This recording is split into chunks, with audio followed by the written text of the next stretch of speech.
Hi English teachers. This is part 2 in the series, The Stages of a Grammar Lesson. In part 1, we looked at the lead-in stage for a grammar lesson, and in this part 2, we're going to be looking at the clarification stage. I'm Bjarne Vonsild, and I've been a teacher, trainer and CELTA tutor for the last 25 years. When talking to teachers about preparing grammar lessons, there's one phrase I hear a lot which worries me. And that's when I hear, I'm going to explain the grammar. Let me just make one simple statement. Grammar cannot be explained. It should be clarified through a context. It may seem obvious, but too many teachers still take a sentence that stands alone, put it on the board and use it to explain the grammar. Explaining the meaning and how it's formed from the front of the classroom. Now, why does this not work? Well, first of all, is there a context? There isn't. Secondly, are the students involved in this clarification? Well, they're not, because they're explaining at them.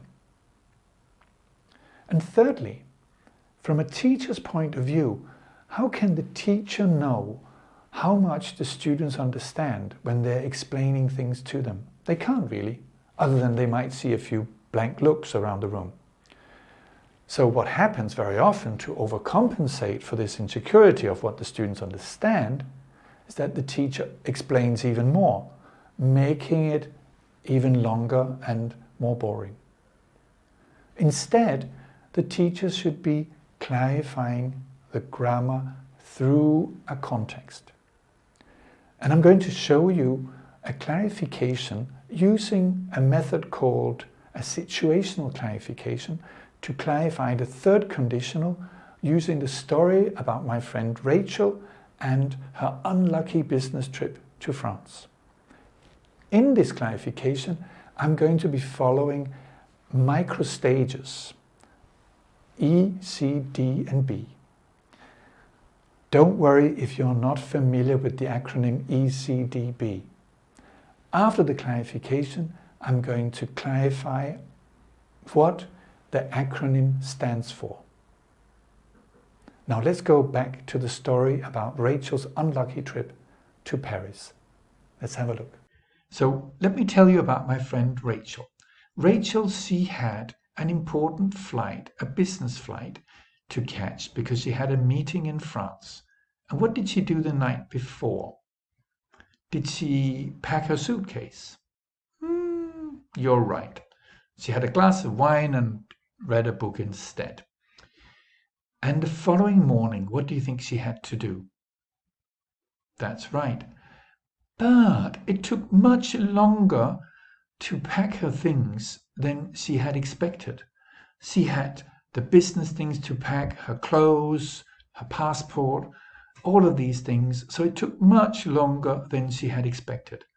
So after packing, what did she have to do? You're right. She had to rush. So she hurried to the airport. She hurried to the check-in. And what do you think happened? You're right. Rachel was late for her flight. So, did Rachel pack the night before? You're right, she didn't. Was she late for her flight? Yes. So can we speculate about this? So, if Rachel, how would the sentence continue? And I would use this situation to try to elicit the sentence. If Rachel had packed the night before, she wouldn't have been late. It could be that students come up with things that are not correct. It's quite likely that they would say, if Rachel packed the night before, and then I would gently try to prompt them and see if I could elicit the missing word. So which word do we have before packed? If Rachel packed, what's missing? See if I could elicit had. And then little by little, I would prompt students and help them get to the right sentence. And if I couldn't get them to the right sentence, what would I do? I would give it to them. what is important is not how much they give me. What's important is that in their brains, they are thinking, teacher, I know what it means. I just don't know how to do it in English. And this is when you reveal how to say it in English. So you get that moment we're looking for as teachers is the moment. That's how you do it. And as soon as we have clarified this sentence, if Rachel had packed the night before, she wouldn't have been late.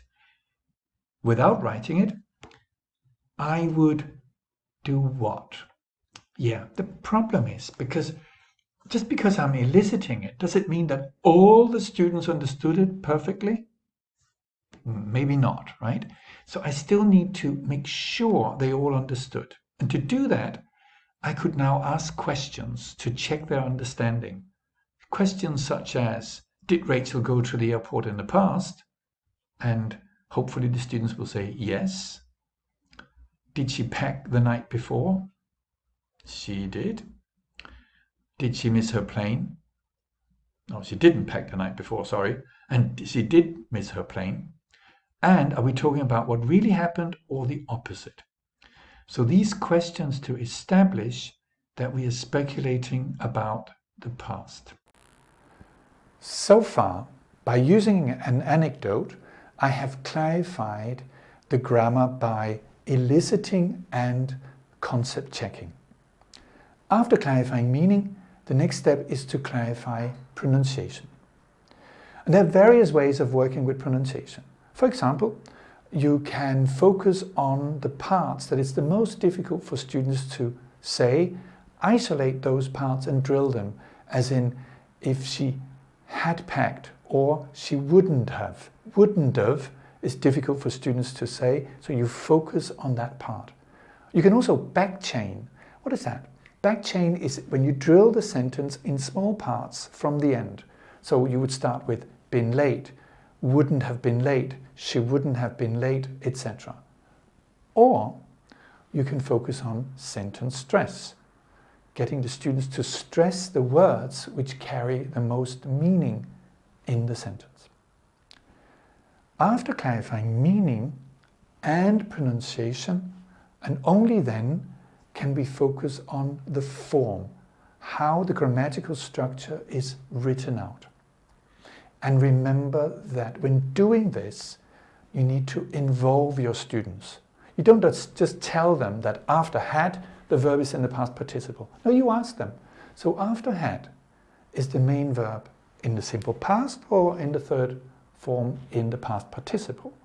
And the students hopefully will give you the right answer. If not, you fix it. Now, so remember that when you're focusing on form, you involve the students because it's always better to ask than to tell. And remember earlier I mentioned the acronym ECDB. So let's have a look at what it stands for. Because in a situational clarification, this microstaging, which I followed, is incredibly important. So have a look at this. So after setting the context, I elicited. Secondly, I concept checked. Thirdly, I drilled. And finally, I boarded the target language. So E for elicit, C for concept check, D for drill, and B for board. ECDB, the microstages for a situational clarification. And when clarifying grammar, in general, there's some overriding principles which are important. Firstly, clarify language through a context. Secondly, ask, don't tell. Thirdly, remember you can't explain. And finally, you go from the meaning, from the story to the form, not from the form to the meaning. Now, if I've done my job well here, you'll now have a better idea for how to clarify grammar and the micro stages of a situational clarification. In our next video, part 3, we're going to be looking at yet another way of clarifying grammar, which is clarifying grammar through guided discovery. So keep following us. Thank you.